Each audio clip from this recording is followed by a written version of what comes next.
শেহতীয়াকৈ আপুনি নিশ্চয় মন কৰিছে যে ধেমাজি জিলাখনৰ সাংঘাতিক ধৰণে খৰাং সদৃশ এক পৰিৱেশ সৃষ্টি হৈছে, যাৰ ফলত আজি 4 মাহ দিন ধৰি ধেমাজিত কোনো বৰষুণ নাই। বৰষুণৰ নোহোৱাৰ কাৰণে আজি ধেমাজি জিলাৰ বহু শাক পাচলি খেতিয়ক, ৰবি শস্যৰ খেতিয়কৰ কাৰণে একটা প্ৰত্যাহ্বান নামি আহিছে।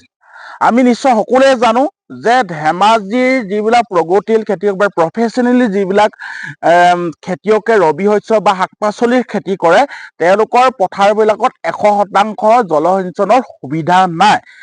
আপুনি নিশ্চয় দেখিছে যে বতৰ ৱেডাৰ ক্লাইমেট চেঞ্জ হোৱাৰ ফলত এই 4 মাহ জিলাখনত বৰষুণ নাই।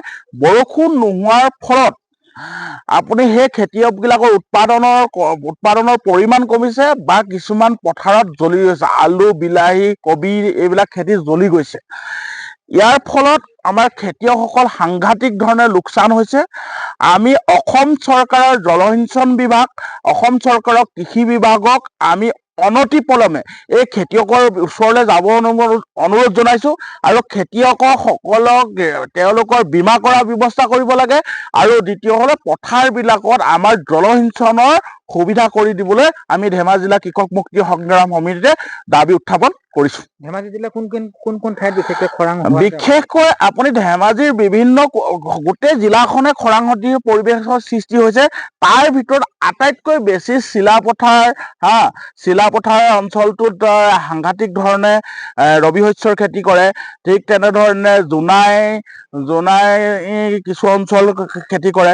ঠিক তেনেধৰণে গোগামুখৰ কিছু অঞ্চলৰ সেই ৰবি শস্যৰ খেতি কৰে।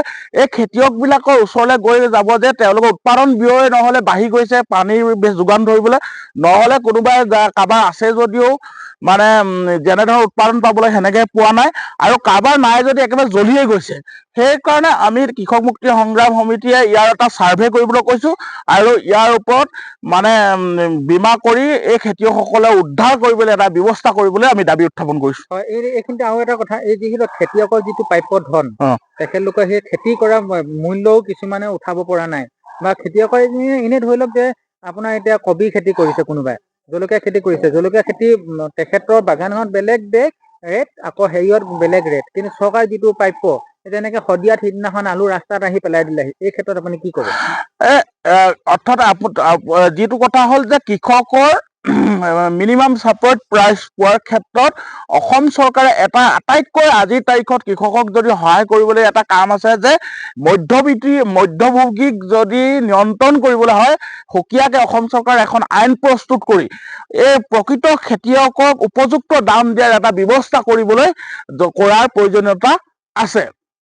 আৰু এই কামটো যদি আমি কৰি তুলিব নোৱাৰোঁ, আৰু দুইটা কৰিবলৈ এখন আইন প্ৰস্তুত কৰে। 2 নম্বৰতে কি, আমাৰ খেতিয়কৰ বস্তুবিলাক যে কম দামত বিক্ৰী কৰিব নালাগে, সেইটো কাৰণে আমাৰ পঞ্চায়ত ভিত্তিত আমাৰ শীতলীকৰণ ঘৰ, কল হাউচ নিৰ্মাণ কৰি সেই যিবিলাক আমাৰ কম দামত পাইছে সেই খেতিয়কসকলকে জমা কৰি ৰাখিবলৈ পৰাকৈ সেই ব্যৱস্থাটো কৰি দিলেহে প্ৰকৃত খেতিয়কসকলে উপকৃত হ'ব।